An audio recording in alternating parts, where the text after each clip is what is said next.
Prowl 1701 here, and today on It's Armageddon, we're going to be having a conversation about 10 sci-fi properties. So, the aliens have returned. Apparently, they really like my negotiation skills, because apparently my negotiation skills oftentimes go in their favor. At this point, I would imagine whenever the aliens land, and I'm like, oh, the aliens are back, guys. Don't worry, I'll go out there and talk to them. I kind of figured y'all would be over there going, you just wait right here there, Prowl. We'll go talk to them. So today, with the aliens back, they said they're going to be taking all of our sci-fi properties except 10. They're letting us keep 10 sci-fi properties. Now, a lot of the ones on this list will be very similar to another list I did recently where I talked about 10 other non-Doctor Who sci-fi properties I liked. There's going to be a lot of overlap there. Not completely, because for this list, when I say sci-fi properties, I do mean more traditional space-related sci-fi, whereas that list, you know, I included pretty much anything that could be considered sci-fi, like RoboCop, Mega Man. This one I mean more just, you know, stuff you really think of when you think of sci-fi, like Star Trek, Star Wars, stuff like that. Space stuff, you know, things like that. More for this list. So 10 franchises I would like to keep. And again, not just for me, but for other people. And I'm sure there's several on the list that y'all would be like, why didn't you think of this? And it just didn't occur to me. I actually had a hard time coming up with 10, to be honest. It took me a minute. I thought I was going to have to make the list like top 7 franchises. It took a minute. But I got it. Number 1 on the list is, of course, Doctor Who. Of course, let's be honest, the aliens probably have all of Doctor Who by this point, thanks to my excellent negotiating skills. They probably have... That's not really a sentence that makes a lot of sense, is it? But of course I would keep Doctor Who. Obviously, I'm a big Doctor Who fan. Doctor Who is a big franchise, especially in the UK. Big franchise over there. Probably Britain's most well-known sci-fi franchise, I would say, running as long as it has. So definitely I would keep Doctor Who. That's the obvious choice. I mean, the kind of what I call the big 3 kind of are the obvious choices. We'll go ahead and talk about those, get those out of the way. Number 2 on the list is obviously Star Wars. Now, I'm not a big Star Wars fan these days. Matter of fact, I even sold my original trilogy DVDs, my prequel DVDs. I never owned the sequel trilogy. I never will.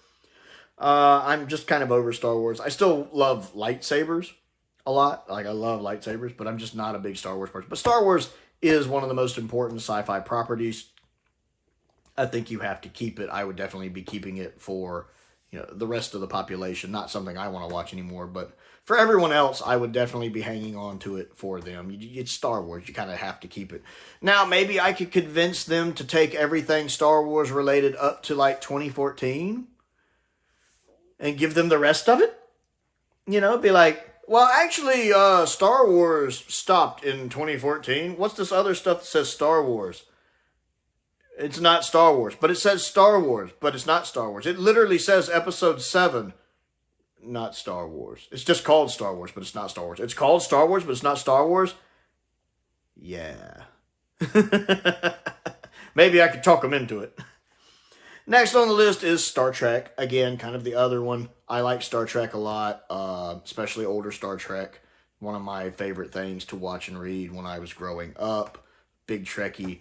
Love the original series, love The Next Generation, love Deep Space Nine. I enjoy Voyager. It's hit or miss, but I enjoy it. I like Enterprise, especially its last 2 seasons.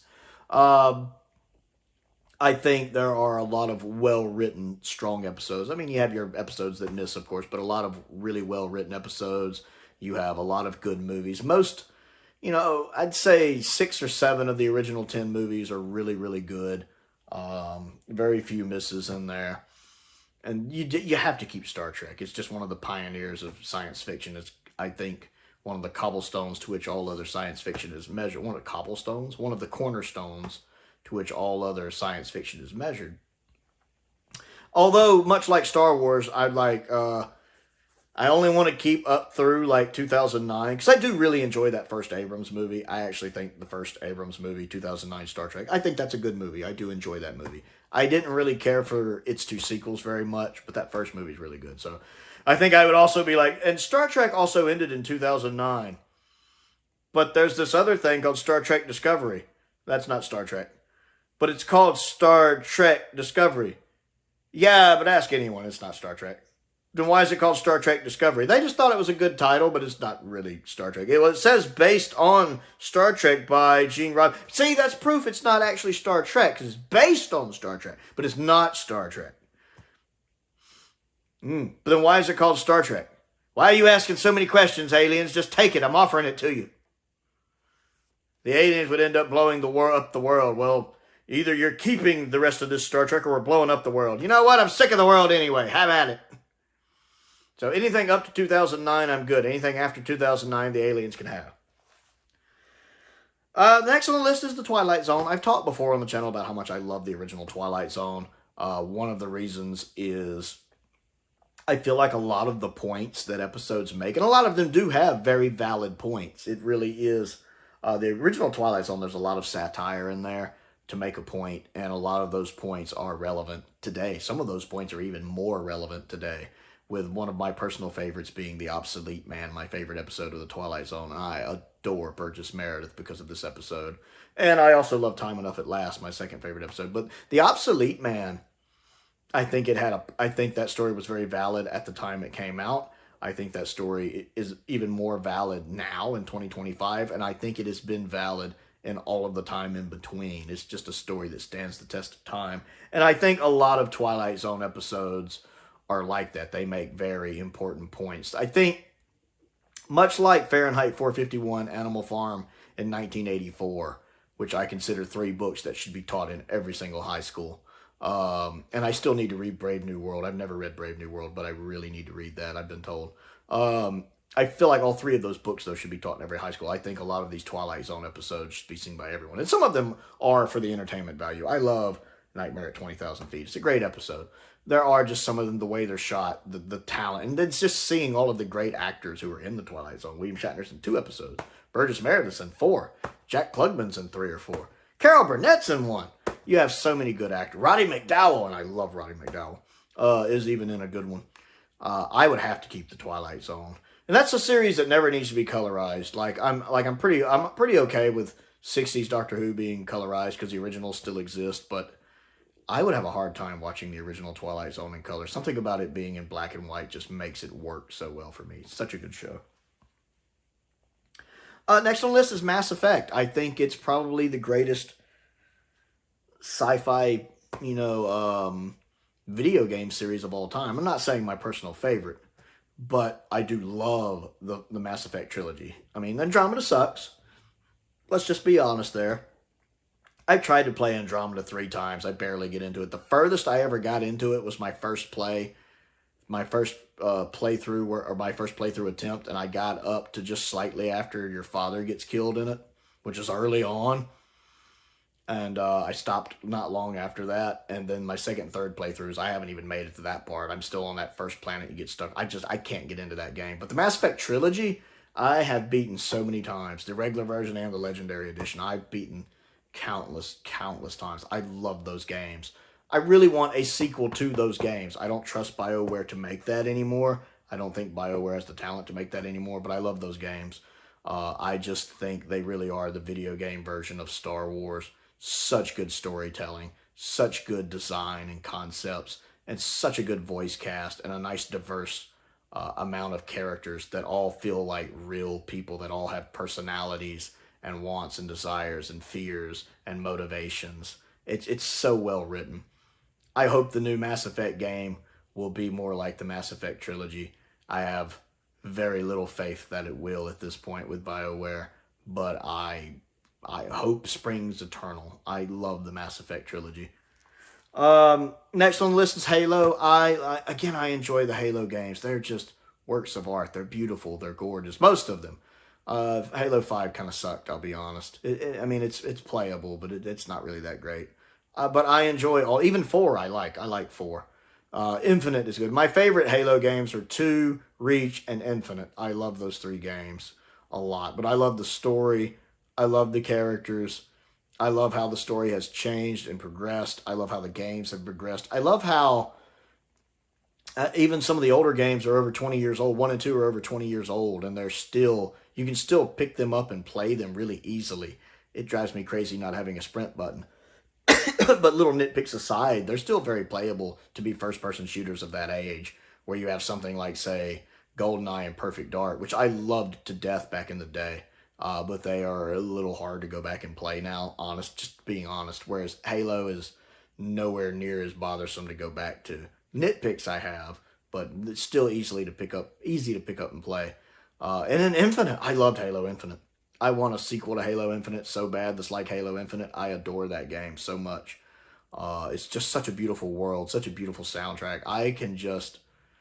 I love playing Halo Infinite and just going around, swinging around like Spider-Man with my little grappling hook. Humming the little Spider-Man tune to myself. It's always a fun playthrough when I'm playing Halo games. Next, of course, is Babylon 5. You guys know I love Babylon 5. I think it could be the best written science fiction series of all time. And when you have the creator of the show writing so much of the show, I mean, he wrote 2 of these seasons himself. Like every episode of 2 seasons himself. And he knows these characters. He knows where he wants to take the story. It's a fantastic story. I have little nitpicks, like I do hate the original season 4 and 5 having to be combined into one season for season 4. Does frustrate me. And the fact that the actual season 5, while still being good, is kind of the weakest of the series. While still being good, I enjoy it. And of course, I would love for them to update the CGI. The original looks good, especially for its time, but I'd love for them to update it. But it's just such a well put together show with a really good cast. Again, little nitpicks even with the cast. You can tell where certain cast members wanted to leave and their story kind of got shuffled onto another character, especially with the 2 main telepaths of the series. You can kind of tell, which is a little frustrating, but nitpicks aside, just fantastic writing, and it's always a great adventure, and you feel like you're going on a journey with these characters, and none of the main characters are the same at the end of the series as they were at the beginning of the series. It's fun to watch them change and evolve as the show goes on, and I think everyone should see Babylon 5. It's a great show. Next, I would say the Alien franchise, even if most of the movies aren't that great. Now, the first 2 Alien movies are fantastic. They're masterpieces. One being horror and space, the other one being a big action adventure. And Sigourney Weaver is fantastic. I mean, the cast in general for both films is great. Alien 3, not so good, in my opinion. Even though there's some good ideas there, and apparently Paul McGann's in there somewhere. I haven't watched Alien 3 probably since the 90s. I don't think I'll ever watch it again. Resurrection is all right. I enjoy it. The ending is really stupid, but it's enjoyable. I've heard Romulus is okay. I haven't watched it. I just don't really watch Alien movies like I used to. But I've heard Romulus is good. The Aliens vs. Predator movies were garbage. Prometheus was garbage. And I never saw Covenant, even though I read the synopsis for it, and that sounds like garbage. But also, since technically the Aliens and Predator universes are in the same universe, I feel like maybe I could bargain with the Aliens and include the Predator movies with that. If I could argue that, hey, these are part of the same universe, Aliens versus Predators, and maybe the Aliens might be like, you know what? Fair point. Fair point. Hey, he actually did pretty good in his negotiations over here. You know what? Let's give him that one. The aliens, some of the aliens might be like, he's trying really hard, but I don't think he's got a point. And one of the aliens might be like, look, he's not the best negotiator in the world here. We want to keep him as our negotiator because we win a lot. Let's give him this one. The other aliens might be like, all right, Prowl, you got us. And I'll be over here going, oh, I'm so good at this. So, and I would like to keep the Predator movies because I've only seen the first 3 Predator movies. Of the main Predator movies, and I like all 3. Of course, I love the original Predator. I like Predator 2 with Danny Glover. He's great in it. And you got Gary Busey. That's always awesome. And then even Predators with Adrian Brody, I thought was a good movie. I liked it well enough. I haven't seen the last 2 Predator movies, so I don't know if they were any good or not. But especially if I could keep the Aliens movies and the Predator movies and the video games. Again, we're keeping franchises here. Got to keep the video games. Oh, I got to keep my side-scroller beat-em-up Aliens and Predator, Aliens versus Predator game. I love that old arcade beat-em-up. I think it was an arcade beat-em-up, wasn't it? Yeah. I love that game.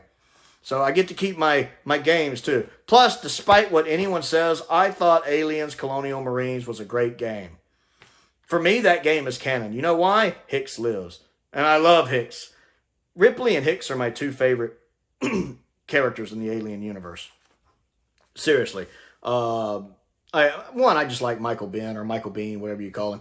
I like Michael Biehn a lot. I think he's a really good actor. And I just thought Hicks was awesome. And in that game, you actually find out Hicks survived, and I consider that game canon. And then I actually thought the game played really well. I never got the hate for it. Yeah, the AI wasn't the best in the world, but I actually thought it was a really fun game. And then I also like one of the newer Alien games. Fireteam Elite, is that it? With the first-person shooter? No, third-person shooter. The third-person shooter Alien game. That one's really fun, too. I really like it. Got to keep some of the Aliens games. Next on the list, speaking of games, Metroid. I'm going to be honest, I was kind of running out of ideas at this point, and you guys know I love Metroid. So even if I'm keeping this one mainly for me, I'm keeping Metroid. Although there's plenty of other Metroid fans out there. I mean, the game did literally invent a gaming genre, Metroidvanias, which of course are named primarily after it.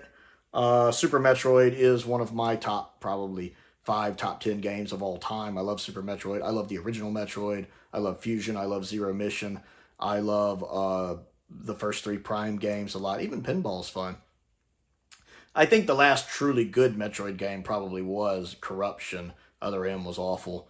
I tried playing Samus Returns, but I don't even like the original Return of Samus that much. So Samus Returns was terrible. I played the demo for Dread, and I struggled with it. I need to get Dread one day. It's actually on my wish list, actually, I think. On my Amazon wish list. I need to just get Dread and really sit down with it. I might appreciate it more. But I don't like the stealth stuff. I remember reading in interviews when they were like, well, the bit from Metroid Fusion when you were having to hide from the SAX, I thought that was a neat idea and want to expand on that. And me, who hated those parts in Fusion when you had to hide from the SAX, I didn't like that. I'm like, you made a whole game of that? So the demo of Fusion, or Dread I played, did not enthuse me to it, let us say. But if I ever get my hands on a copy, maybe it'll grow on me. I am looking forward to Metroid Prime 4. And then last on the list, Blake 7. I don't know. I smooth forgot about Blake 7 until I got here. Now, I haven't seen all of Blake 7. I am up to... I still need to see the season finale for Series 1, or Series A, whichever one it's supposed to be called. So I've seen, the first 12 episodes, and I'm liking it. It has a very classic Doctor Who feel to it, since there are a lot of people from Classic Who involved with the show. I'm enjoying it. I like it a lot.